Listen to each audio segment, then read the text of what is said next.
Buenas noches para todos. Mi nombre es Angie Pinzón y junto con mis compañeras Ana María Duque y Mónica Carrillo les vamos a presentar los signos de puntuación. Dentro de los signos de puntuación encontramos el punto seguido, que es utilizado para separar oraciones dentro de un mismo párrafo.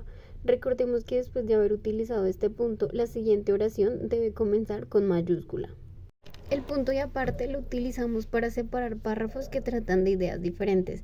Recordemos que esto indica un cambio de temas o un desarrollo nuevo dentro de cada texto.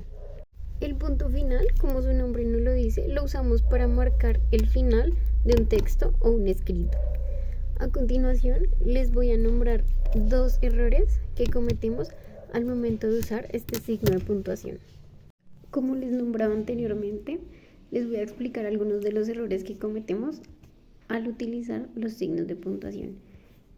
Principalmente, un punto no se usa después de signos de interrogación o signos de exclamación. Tampoco se utiliza en títulos o en encabezados principales. También vamos a hablar de la coma, que nos indica una breve pausa dentro de un enunciado y también es usado para separar elementos y organizar mejor una idea. Bueno, algunos de los usos principales de la coma es separar elementos en un enunciado, como ya les había nombrado, es aislar explicaciones y después se usan después de conectores o expresiones introductorias. También vamos a hablar del punto y coma, que es usado para separar elementos dentro de una misma oración o entre oraciones relacionadas.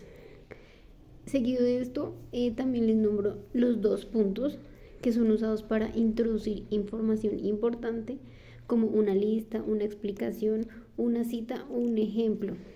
Esto funciona como los dos puntos funcionan como una señal de que lo seguido que vamos a nombrar o lo siguiente está relacionado con el tema anterior tratado. Los dos puntos funcionan como una señal de que lo que sigue en la oración es relacionado con lo anterior. Buenas tardes, mi nombre es Ana María y continuando con lo que dijo mi compañera, los puntos suspensivos son usados para señalar la interrupción de un discurso, para darlo por conocido o sobreentendido, para indicar validación o para sugerir un final abierto. El uso de los puntos suspensivos es común en diversas formas de escrito, por lo general al inicio o al final de la frase o enmarcados entre paréntesis. Los puntos suspensivos se utilizan para varias finalidades. Una de ellas es señalar enumeraciones completas o abiertas, expresar duda, temor o vacilación, interrumpir de manera voluntaria una información conocida, evitar repetir un título largo, insinuar palabras malsonantes, entre otros.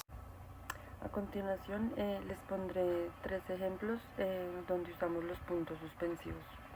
En la tienda conseguí arroz, harina, leche, de todo. Entonces el vampiro la tomó del cuello y le dijo, yo, tengo hambre. Tú dijiste que habías visto ¿a quién? Los signos de interrogación y exclamación. Estos son signos de puntuación dobles, cuya función principal es delimitar las secuencias interrogativas y exclamativas directas. Al escribir los signos de interrogación y exclamación indican la presencia de una pregunta o una exclamación. Por lo tanto, son características de las preguntas interrogativas que solicitan información que el emisor desea escuchar, y de las oraciones exclamativas que ayudan a transmitir emociones o estados de ánimo como lo son el placer, la desesperación, sorpresa, entre otros. Diferentes signos pueden dar a la misma frase un significado o sentido diferente, como lo veremos en el ejemplo que les voy a poner. Uno de los ejemplos es Jairo llegó ayer. Jairo, ¿viniste ayer? Jairo llegó ayer. Alguien se ha llevado una sorpresa y él es quien decide qué significa, ya sea positivo o negativo. Continuamos con el paréntesis. El paréntesis es un signo de puntuación que se emplea para insertar una información complementaria o aclaratoria en medio de una frase. A continuación les pondré un ejemplo donde usamos paréntesis. Mi padre, un gran abogado, es la referencia fundamental que tuve a lo largo de mi vida. Mi hermano, el más chico, está estudiando medicina. La señora Norma, mi vecina, ha comprado ese mismo vestido. Bueno, y continuamos con los signos auxiliares de puntuación. Los signos auxiliares ayudan a interpretar un texto, lo cual genera coherencia y permite al lector obtener una mejor comprensión. Algunos de los signos auxiliares son el guión, las comillas, asteriscos, apóstrofo, paréntesis y corchetes. Muy buenas noches, docente Fabio Cifuentes. Mi nombre es Mónica Carrillo Maestre, estudiante de licenciatura en Educación Infantil, y voy a continuar con la exposición de los signos de puntuación. Bueno, además de los signos de puntuación de los cuales mis compañeras ya han hablado, existen otros menos comunes, pero son esenciales para la escritura, ya que nos ayudan a la organización del lenguaje escrito. De estos signos están el guión, la raya, las barras, el asterisco y el apóstrofe. El guión se usa para separar palabras compuestas. Como todos sabemos, las palabras compuestas son dos palabras con significados diferentes, pero que al unirse conforman una nueva con un sentido propio. Ejemplo: teórico-práctico, socioeconómico. También el guión lo usamos para dividir palabras al final de una línea cuando no nos alcanza el espacio.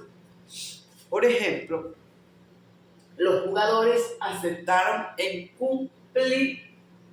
Aquí se utiliza la rayita, pero no alcanzó. En cumplimiento de las reglas.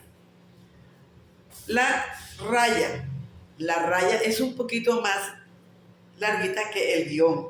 La raya se utiliza para hacer aclaraciones en un texto. Por ejemplo, mi amigo, el más simpático, ahí está la aclaración, y va entre dos rayitas, no asistió a clases. Mi amigo, el más simpático, no asistió a clases. Se usan también en los diálogos escritos para decir que es un personaje está hablando dentro del texto. Ejemplo es: hola, ¿cómo estás? Muy bien, gracias. La rayita se le coloca al inicio para que denote que un personaje está hablando. Las barras se utilizan para opciones, abreviaturas y para direcciones, para escribir las direcciones. En abreviaturas podemos hacerlo de esta manera: CU, que significa cada uno. C, usamos la barra, U, y significa cada uno. En las opciones, él, ella, de café. Él, colocamos la rayita de la barra, que puede ser él o ella, puede jugar. Aquí puede ser: ¿quieres té o café? En direcciones, ¿cómo lo usamos? Colocamos, por ejemplo, calle 7, para separar la numeración colocamos la barrita, la rayita de la barra, 423, continuamos con la dirección. El asterisco lo usamos para censurar palabras en un texto, palabras fuertes, como por ejemplo: ojalá te vayas a la N. Entonces colocamos asterisco para que no se vea lo feo de la palabra. Numeración y viñetas,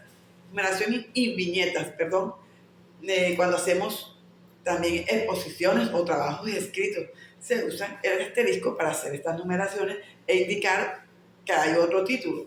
Ejemplo: el árbol que le colocamos el asterisco. Y hablamos del árbol, después viene otro título que cuando vamos a hablar de las hojas, colocamos el asterisco. Y la palabra las hojas.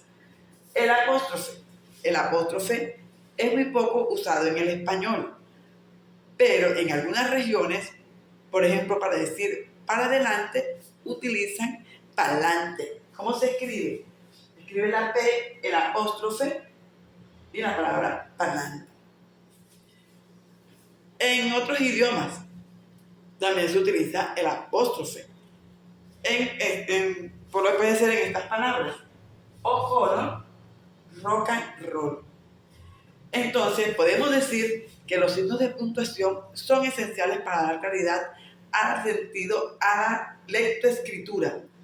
Y de esta manera organizamos, la lectura y la comunicación escrita. Entonces, compañeros, yo los invito a que aprendamos y usemos bien los signos de puntuación. Muchas gracias.